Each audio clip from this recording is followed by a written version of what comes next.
Hola amigos y amigas, ¿qué tal? ¿Cómo están? Bienvenidos a esta nueva propuesta denominada Podcast Hora Deportiva, donde semanalmente vamos a estar hablando, dando información, opinando sobre todo lo que acontece en el mundo deportivo tanto local como internacional.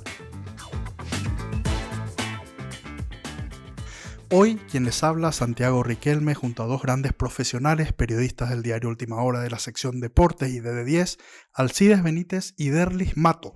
Vamos a estar hablando sobre lo que va dejando el campeonato clausura de la primera división del fútbol paraguayo, que tuvo hace poco, el pasado domingo 18 de agosto, el primer superclásico del torneo, el tercer clásico del año que terminó empatado 1-1 en la Nueva Olla, este torneo clausura que tiene a una grata revelación, el Sportivo 2 de Mayo que dirige Felipe Jiménez, actual líder del torneo clausura contra todo pronóstico, y este torneo que tiene una gran decepción me parece, que se llama Libertad, que arribó a la competencia como actual tricampeón del fútbol paraguayo, con muchos jóvenes, con jugadores experimentados, manteniendo la base del equipo campeón también de la Copa Paraguay y de la Supercopa Paraguay, y que hoy, en la fecha 6 del torneo clausura, ya cambió de entrenador. Así de mal arrancó Libertad. Por supuesto, vamos a hablar de los descensos, recordando que dos equipos van a perder la categoría este año en la primera división,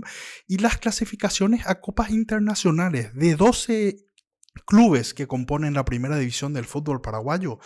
8 van a participar de una competencia internacional, ya sea Libertadores o Sudamericana, el próximo año. Antes de arrancar, paso a saludar a mis compañeros en mesa hoy. Alcides Benítez, bienvenido, ¿cómo estás?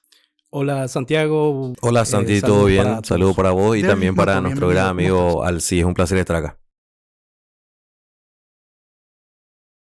Un placer también para mí. Bueno, ¿les parece si arrancamos por lo más reciente, que fue el clásico?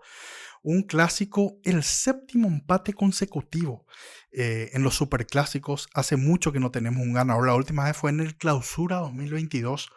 Olimpia le ganó a Cerro Porteño 2-1, aquel partido que se jugó en la Nueva Olla, un domingo de tarde. Derlis González abrió la cuenta para Olimpia. Marcelo Moreno Martins empató para Cerro Porteño y sobre el final Richard Ortiz de Chilena le dio el triunfo a Olimpia. Ese fue el último partido de un clásico que terminó con ganador. Y si hablamos de ganador en cuanto a Cerro Porteño, tenemos que irnos un poquito más atrás. En el Apertura, Cerro le gana a Olimpia 4-0 un fin de semana.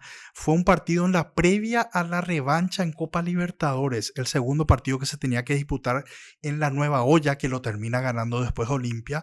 Olimpia en aquel momento pone un equipo alternativo y Cerro, en aquel momento con Francisco Arce como técnico, le gana 4-0. Así que ese fue el último triunfo de Cerro. Ya pasaron más de 2 años. El de Olimpia estamos por llegar a los 2 años. En ese lapso se disputaron 7 clásicos y los 7 terminaron empatados. Alcides, voy contigo primero. Este último clásico terminó 1-1. ¿Cómo viste el desempeño de los equipos? ¿Resultado justo? ¿Pensás que pudo haber algún que otro equipo tuvo más chances de ganar o te parece que el 1-1 fue acorde a lo que se vio en el partido? Bueno, la verdad yo esperaba más en este clásico. Esperaba más porque Olimpia llegaba con mejor dinámica y pensé que la propuesta de Martín Palermo iba a ser diferente, iba a ser parecida a la de Libertad, la propuesta que hizo frente a Libertad. Entonces esperaba más. Y fue un guión prácticamente muy parecido al del clásico anterior. Entonces, Olimpia aprovechando su momento, poniendo en aprietos desde la ventaja a Cerro Porteño y después Cerro con empuje, atacando, buscando desbordar. Y para eso el ingreso de Aguayo rompió el partido y en los últimos minutos consiguió el empate. Creo que fue justo ese empate por lo que creó Cerro Porteño y al final no se hirieron los dos equipos más poderosos, pero yo esperaba más de ambos equipos. Totalmente. Prácticamente lo mismo que decía Alci, fue un clásico calcado al anterior, con la salvedad de que en esta ocasión el que tuvo mayores intervenciones fue Gastón Olveira, la gran figura del partido. Me parece que en ese tramo final del segundo tiempo, cuando Cerro buscaba el empate, apareció la figura del portero de Olimpia para sostener al equipo. Y después en conferencia de prensa decía también Palermo de que, o rescataba, mejor dicho, de que a lo largo del campeonato solamente recibió 2 goles de su equipo Olimpia y ambos fueron de penal. Eso habla también del trabajo defensivo que tiene Olimpia, al igual que la muy buena respuesta de su portero Gastón Olveira. Que pese a que se lo empatan a Olimpia, me parece que en el trámite global Olimpia queda mejor parado después de este superclásico, atendiendo de que no perdió, mantiene el invicto y se mantiene allí a 2 puntos del nuevo líder, que es 2 de mayo. Totalmente. A mí me sorprendió el planteamiento de Olimpia, de Palermo, porque Olimpia venía de una actuación avasallante ante Libertad. Minuto 10 estaba ganando 2-0, en el minuto 20 podría tranquilamente el partido estar 4-0. Hay un remate de Prato que pega en el palo, luego ya llega el tercero. Olimpia fue un equipo totalmente distinto en el clásico con respecto a lo que se vio hace algunos días atrás ante Libertad. Yo creo que Olimpia se sintió visitante realmente, salió a esperarlo a Cerro Porteño, le cedió la pelota y el protagonismo a Cerro. En el primer tiempo el partido para mí fue parejo porque Cerro, si bien tuvo más y mejor la pelota, no supo dañar, salvo un par de subidas por derecha de Iturbe que desbordó, metió un centro atrás que nadie pudo conectar, y Olimpia lo suyo, Olimpia replegándose atrás, parado, bien parado en todas las líneas, y apostando a lo que mejor sabe hacer Olimpia, las pelotas largas. Un calco, los 3 goles de Olimpia en este clásico. Recordemos el primero que se jugó en el Defensores del Chaco, primer clásico de la apertura. Pelota larga de Richard Ortiz para Parzajuk, le gana la posición a Báez, la carrera define ante la salida de Jan, gol de Olimpia, luego Cerro lo empata. Segundo clásico lo mismo, pelota de Alex Franco para Prato, sale mal Jan, apurado, Prato por encima de emboquillada, anota el 1-0 parcial. Y luego Cerro lo termina empatando. Y en el último clásico, el pasado domingo 18 de agosto, historia repetida, pelota larga de Capazo para Rodney Redes. León deja picar la pelota. Yo creo que ese fue el error del chico lateral izquierdo de 17 años de Cerro Porteño que está haciendo sus primeras armas. Deja picar la pelota y ahí Redes ya se hace imparable, lleva con la cabeza, desborda. Para mí también Jan sale mal, porque sale mal Jan. Deja su arco en descubierto prácticamente. Mete el centro atrás Redes, desvía a un jugador de Cerro y Prato aprovecha bien el rebote y marca el gol. Para mí los 3 clásicos tuvieron casi lo mismo. Olimpia haciendo su juego, pelotas largas, apostando a la velocidad de sus atacantes, replegado en el fondo. Y Cerro tiene mucha posesión, llega mucho, pero les cuesta convertir a Cerro. Cerro tuvo 3, 4 claritas que si convertía tranquilamente podía terminar el partido 4-1 a favor de Cerro. Pero como decimos, en el fútbol muchas veces no es de merecimientos. Un equipo puede merecer mucho, llegar 20 veces, y hay otro equipo que te llegó una vez, te metió y te ganó.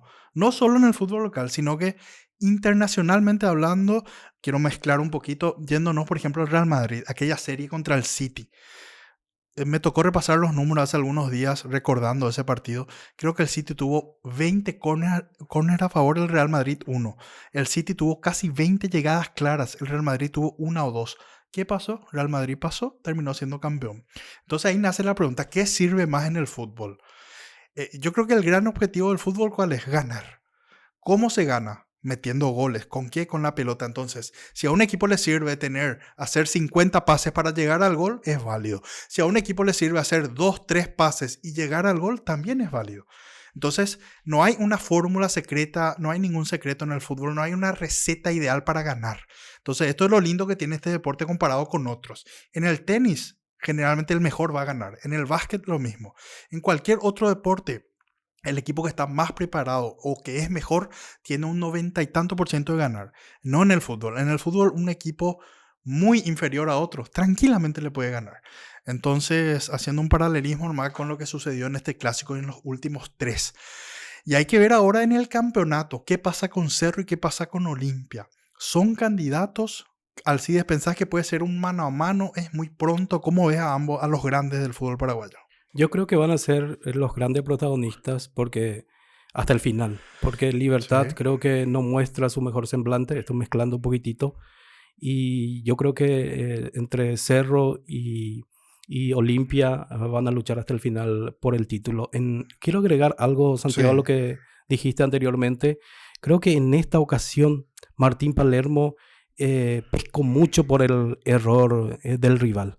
Sí. Entonces, pescó, esperó y se le dio, ¿verdad? Se le dio y le quiso cargar de preocupación. De hecho, que así lo hizo, ¿verdad? Al rival. Le salió bien, casi lo aguanta, pero al final, se produjo esa jugada de Manolo con los cambios y eso, de Aguayo, que rompe el partido, en donde participan también los futbolistas que mejor le sienta a Cerro Porteño ahora mismo. Piri Damota recupera esa pelota. Sí. Después el rodeo de Pachi Carrizo y, ¿cómo te voy a decir? El pase de Viera, ¿verdad?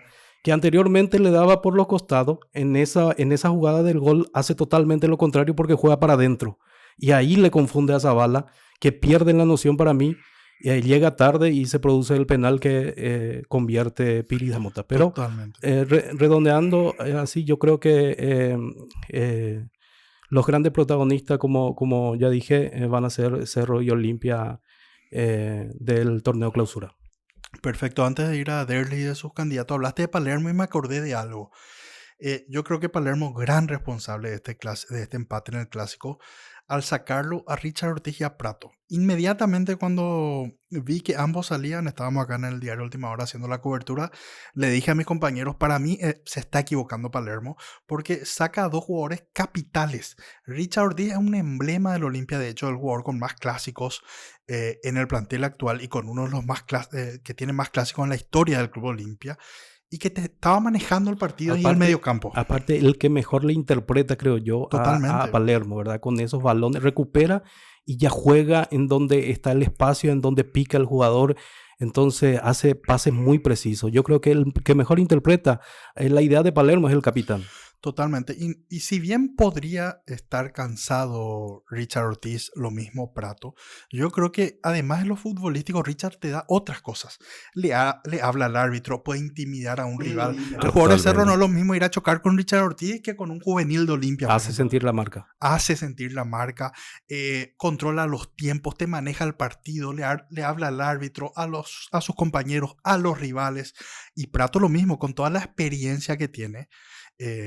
Prato a nivel local e internacional era un jugador que yo creo que a ambos se lo podía dejar un poquito. Por eso yo digo que en la tabla, en la pizarra, yo creo que en este partido al menos ganó el técnico de Cerro Porteño. Perdió el de Olimpia porque los jugadores que ingresaron, Santiago, no le respondieron a Palermo. Parsahut, por ejemplo, no le respondió a Palermo, nunca se encontró en el partido, entonces no pudo aguantar, no pudo hacer el trabajo que venía haciendo Prato. Yo creo que se metió muy atrás Olimpia tempraneramente, porque cuando saca a Palermo, a Prato y a Richard faltaban 15 más los que se iba a adicionar 22 minutos fácil de partido. Y era mucho. Y Olimpia se acordó de atacar recién cuando Cerro se lo empata. O sea, si Olimpia se animaba un poco antes, quizás la historia iba a ser otra. Vi también escuché y leí a muchos hinchas de Olimpia reclamándole eso a Palermo, ¿verdad? Que sacó a dos jugadores. Y acá está el otro tema. Nosotros estamos hablando, obviamente, con el diario del lunes, con el resultado. Si Palermo le dejaba en cancha a ambos y Cerro empataba igual, seguramente íbamos a leer y escuchar también hinchas diciendo, pero no le sacó a Richard, estaba cansado, tenía que refrescar el equipo. Pero si me preguntan a mí, mi opinión, y esto, repito, no lo dije con el resultado puesto porque lo dije en el momento que se produjo el cambio o los cambios, para mí se equivocó Palermo al sacarle a sus dos referentes. Yo creo que Olimpia hoy por hoy tiene tres grandes pilares. Gastón Olveira, decía Derlis, solo 2 goles le convirtieron a Olimpia en todo el campeonato hasta ahora, 6 fechas, ambos de penal. Guaraní en el minuto 93, aquel penal de Servio, y en el clásico. Olveira sacó, incluso en este último clásico, 3 pelotas claritas. Richard Ortiz y Prato, me parece que son los 3 abanderados. Sí, esa columna vertebral. Quizás les falta algo en la defensa, pero se la está arreglando Olimpia. Hasta ahora, como decía Alcides, junto al 2 de mayo, los únicos 2 invictos del campeonato. Le pregunté a Alcides los candidatos. ¿Pensás que puede ser un mano a mano entre Olimpia y Cerro? Yo creo que se despierta Libertad ahora con la llegada de Garnero. Tiene plantel. Me parece que falta un poquito más de liderazgo. Algo que no terminó de convencer Galeano. Si bien es cierto, fue campeón prácticamente de todo cuando asumió a mediados del torneo clausura, ganó clausura, ya estaba el equipo hecho prácticamente con un trabajo de Garnero, después viene la Copa Paraguay y el Apertura me parece que Galeano lo gana más bien por cierta comodidad de Cerro que no aprovechó sus momentos claves en el campeonato. Me parece que Cerro lo pierde ese torneo de apertura. Y bueno, esta clausura ya vimos que el trabajo de Galeano no estuvo a la altura, lamentablemente, para la gente de Libertad. Ahora con Garnero va a ser totalmente diferente, me parece. Va a repuntar Libertad. Son 8 puntos que tiene que recortar Libertad con el líder 2 de mayo. Y me parece que están por allí. Olimpia, Cerro, que no tienen competencia internacional, van a aprovechar, me imagino, para dejar al máximo posible la posibilidad de quedarse con el título. Me parece que 2 de mayo hay que ver. ¿Hace cuánto no tenemos un equipo que no es candidato en la previa que esté peleando por el torneo clausura? Olimpia, Cerro y Libertad. Y hay que ver 2 de mayo. No me convence todavía 2 de mayo. Hay que ver. Es muy temprano. Pero la gran tarea para mí de Garnero será, tiene que recuperar a jugadores claves. Sí. Por ejemplo, Melgarejo, que hace mucho ya que no es el Melgarejo de torneos pasados. Después, después todos son veteranos. La dupla de zagueros, Viera con Cardoso. Después la dupla de zagueros. Es un plantel que Garnero conoce a la perfección. Porque creo que a todos ya los dirigió, salvo un par que llegaron a comienzo de año cuando Garnero ya no estaba. Después la base de Garnero prácticamente. Es la gran ventaja que tiene el entrenador. Pero tiene que recuperar a sus figuras principales para pelear por el campeonato. Totalmente. Ariel Galeano dejó de ser entrenador de Libertad, joven entrenador paraguayo, 27 años de edad nada más. Quizás influyó eso o no, porque tuvo que manejar un vestuario con muchísimos jugadores de experiencia.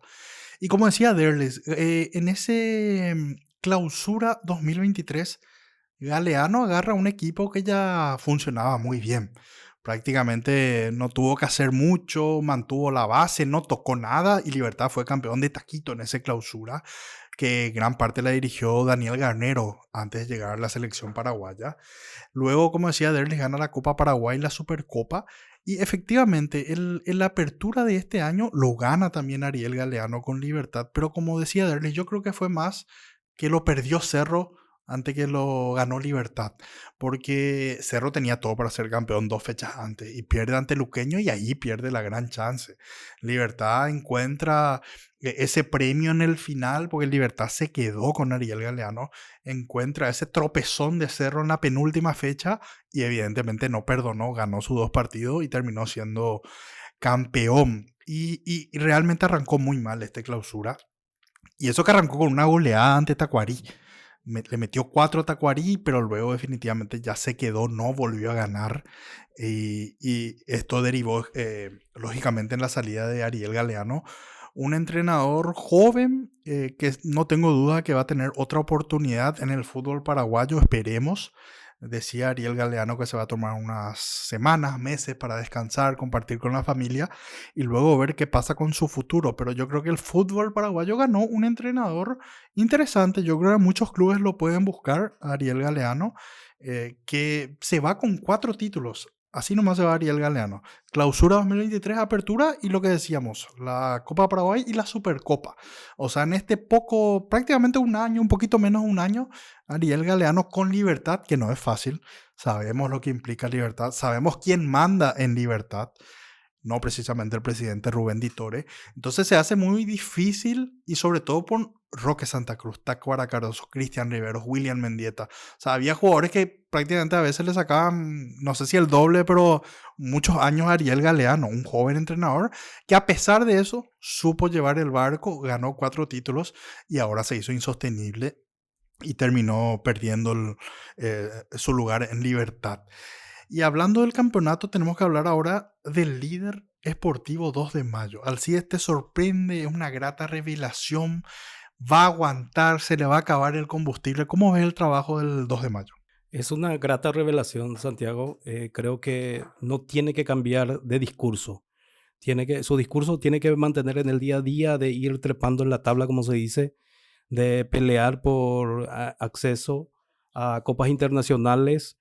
No pensar tanto en el título porque eso a veces cambia el chip, ¿verdad? Y alza mucho la obligación de un equipo que muestra cosas muy, muy interesantes.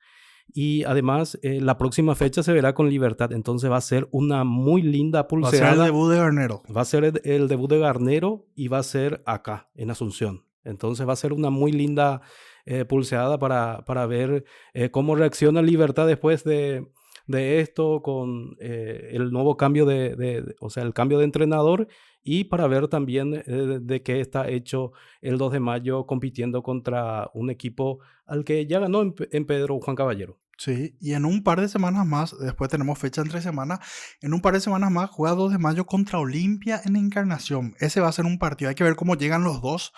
Por ahora, primero y segundo, 2 de mayo primero, Olimpia segundo. Hay que ver en ese momento cómo llegan, pero va a ser una prueba importante para ambos, para el 2 de mayo y para Olimpia. Y ya en la apertura había mostrado pasajes de buen fútbol. El equipo del 2 de mayo, recuerdo que había conseguido una muy buena racha, después no se pudo sostener como para pelear algo más en el torneo de apertura. Me imagino que en esta clausura va a cambiar eso. Y la ventaja, por decirlo así, que tiene 2 de mayo es que no tiene la presión que tienen los grandes para salir campeón en esta clausura. Va a ir partido a partido, se está haciendo fuerte de local, solamente tiene un empate justamente ante Cerro Porteño, que es otro de los que pelea por el campeonato. Así que me parece que 2 de mayo puede llegar a pelear cosas importantes. Como decía Alci, es cuestión de mantener el discurso, de no enloquecerse tanto con la idea de pelear el campeonato, sino más bien ir partido a partido. Es uno de los 2 invictos junto a Olimpia del torneo clausura. Y vamos a ver qué tal le va a 2 de mayo. A mí me encantaría que 2 de mayo llegue a las últimas fechas con posibilidad del título, porque como decía yo hace rato, hace tiempo no tenemos un equipo que en los papeles previos no viene peleando por el campeonato. El último, por decirlo así, si bien es cierto, tiene una gran hinchada, es Sportivo Luqueño. Allá por el año 2007, después hay que remontarnos al 2002, con un 12 de octubre que nadie daba nada por el 12. O sea, sería lindo volver a tener a un equipo del interior, un equipo que en los papeles previos no era candidato y que pelee por el título, y por qué no salir campeón. Le hace muy bien al torneo. Le hace muy Sí. bien al torneo. Le hace muy bien al torneo. Le hace muy bien al torneo descomprimir un poco lo que pasa acá en la capital y que uno del interior al menos tome también protagonismo. Totalmente. Sí. Yo valoro mucho lo del 2 de mayo y valoro mucho lo de Felipe Jiménez, porque recuerdo que el año pasado el 2 de mayo estaba en intermedia, hizo una gran campaña, logró el ascenso. Recuerdo que Felipe Jiménez nos visitó en estudio de Monumental un domingo de noviembre en Sueños de Primera, un programa que teníamos en Monumental 1080 AM. Y yo le pregunté a Felipe Jiménez en ese entonces cuál va a ser el objetivo del 2 de mayo. Le dije, hay muchos ejemplos de equipos que hacen una gran intermedia, suben increíblemente, vuelven a bajar al año siguiente. De ser campeón en la intermedia a ser el mejor equipo de la intermedia, suben y vuelven a bajar al año siguiente. ¿Cómo vas a administrar eso?, le pregunté. Y recuerdo que me dijo, lo primero que me dijo fue que quería mantener la base de la intermedia en cuanto a jugadores. Y así lo hizo. Se reforzó con 4 o 5, mantuvo la base de la intermedia. Me dijo que querían hacer un gran torneo de apertura para olvidarse del descenso y hacer un gran clausura para lograr una clasificación a Copa Internacional. Y todo eso está logrando el 2 de mayo. O sea, el discurso de Felipe Jiménez se está cumpliendo a cabalidad. El 2 de mayo hizo una gran apertura. Del descenso prácticamente ya no se habla en Pedro Juan Caballero, prácticamente olvidado. Y ahora están apuntando a una clasificación sudamericana o por qué no Libertadores. ¿Y por qué no soñar con el título? Yo ya escuché a un par de jugadores del 2 de mayo después de algún que otro partido hablar de que tranquilamente ellos pueden soñar con el título. ¿Sabes lo que pasa, Santiago? Para pelear por el título creo que en el debe está en que debe conseguir más triunfos fuera de casa. Se hace muy fuerte en el Río Parapití, el 2 de mayo consigue muchos puntos ahí, pero gana poco afuera. Entonces para pelear por el título, yo no le estoy quitando méritos a lo que hace el 2 de mayo, valoro muchísimo, porque tiene, además de conseguir resultados, juega bien. Tiene una propuesta clara y el equipo responde en momentos de situaciones adversas también. Pero necesita ganar, creo yo, un poco más fuera de casa. Yo recuerdo, no me acuerdo si fue 2016, 2017, General Díaz arranca un torneo apertura ganando los primeros 5 partidos. 15 puntos en 5 fechas, más de lo que incluso ahora tiene el 2 de mayo, que tiene 14 en 6 fechas. Y después de General Díaz terminó en el puesto 6 o 7, ¿verdad? Se desinfló totalmente. Lo que da esperanza acá es que, decía el CIDE, 2 de mayo se hace muy fuerte de local, la deuda pendiente de hacerse fuerte de visitante, y que 2 de mayo viene sosteniendo un nivel de la apertura, porque no es casualidad, no es que se despertó ahora, que hizo una horrible apertura y se despertó ahora. No, esto es producto ya de un trabajo incluso desde el año pasado. Felipe Jiménez ya va a cumplir 2 años prácticamente al frente del 2 de mayo, y esto es fruto del del esfuerzo, del trabajo. Y hablando de Felipe, yo creo que ofertas o sondeos no le van a faltar a Felipe. Termino como termine esta clausura. Y es otro joven entrenador paraguayo. Buen entrenador, joven, capacitado y que también se ganó el respeto de sus jugadores. Porque si vos no tenés el respeto de tus jugadores, es muy difícil que puedas plasmar tu idea. Y el otro aliado también que tiene Felipe Jiménez, hablamos mucho del Río Parapití, pero también el hincha Pedro Juanino, el hincha del 2 de mayo. Porque tiene un promedio de 6.000, 7.000 personas por partido el 2 de mayo. Otro aliado importante también en la lucha por sus objetivos. Totalmente. Así que como decía Alcides y Derlis, ojalá por el bien del fútbol paraguayo que a 2 de mayo le dé el combustible, que siga de esta forma y que le pelee a Olimpia, Cerro o Libertad el título hasta el final. Y que no se desinfle ya en un par de fechas. Y hablando de equipos y en este caso de histórico del fútbol paraguayo, Guaraní, Nacional y Luqueño son 3 clubes históricos de Paraguay. Los 3 son campeones del fútbol paraguayo. Recordemos que no hay muchos, son solo 8 los equipos que lograron el título en el fútbol paraguayo. De esos 8, prácticamente 7 están en primera división, menos el Presidente Hayes. Así es, son 3 clubes que amagan muchas veces, pero que nunca concretan. Nacional ya se quedó a comienzo del 2010 con su último título. El último de Guaraní fue en el 2016. Imagínate, ya pasaron 8 años. Y Luqueño ni hablar. El último torneo corto de Luqueño fue en el 2007. Lo que pasa, Santiago, el gran pecado Totalmente. de estos equipos es la gran irregularidad. Sí. Son muy irregulares en su andar. Entonces resulta muy difícil que peleen por cosas importantes si uno es irregular. Entonces gana acá, puntúa allá, pierde sorpresivamente, más allá de un día para otro baja su nivel, pierde su estilo. Entonces es muy difícil conseguir, ¿cómo te voy a decir? Mantenerse arriba con ese rendimiento. Totalmente, son equipos que ya les cuesta también muchas veces por culpa de la directiva que cambian rápido los entrenadores. Me parece que ahora están apostando. Bernay ya está hace un tiempo en Nacional. Lo de Cáceres. Julio César Cáceres, y hay que ver con Chiqui, porque Guaraní, el hincha Guaraní como que se ilusionó con Chiqui Arce y le está costando a Guaraní. Igual que los hinchas de Luqueño, incluso el discurso del presidente fue: vamos a pelear por el título, Claro. vamos a pelear por cosas que valen realmente Pero la son pena. equipos que se van y con todo el respeto a Tacuarí y General, esos se van y pierden puntos ahí, por ejemplo, ¿verdad? En esas canchas contra Meliano, que son equipos que no precisamente van a pelear por los puntos. Derly, tenemos, hablando ya ahora del descenso, recordemos que de estos 12 equipos, 2 van a perder. Y el más la comprometido categoría. actualmente Creo es que Sol de Derly América, son que los tiene equipos más comprometidos. 1,035 de promedio. Y el penúltimo, que también está en zona roja, es el equipo de General Caballero de Juan León Mallorquín, con 1,077. El detalle es que Sol de América es equipo recién ascendido, así que solamente tiene el porcentaje de los puntos obtenidos esta temporada. América suma mucho. Exactamente, sí. O sea, ganando Sol de América suma mucho. Porque divide por 1, a diferencia de otros equipos. Y una pena lo de Sol de América porque hizo una gran campaña en la intermedia y lo saca César Castro, que venía a ser campeón en la intermedia con Sol, y cambia de técnico. Y ahí ya en la apertura le fue muy mal a Sol. Y ahora tiene que repuntar para lograr salvarse. Y los otros que están ahí cerquita son Ameliano, promedio 1,137, y Tacuarí, promedio 1,103. Entre estos 4 equipos, Ameliano, Tacuarí, General Caballero de Juan León Mallorquín y Sol de América, me parece que vamos a tener los 2 descendidos esta temporada. Perfecto, estamos llegando entonces al final de esta primera edición del podcast Hora Deportiva. Alcides, Derlis, muchísimas gracias a los oyentes por estar del otro lado. Nosotros nos reencontramos en una próxima edición. Gracias, chao.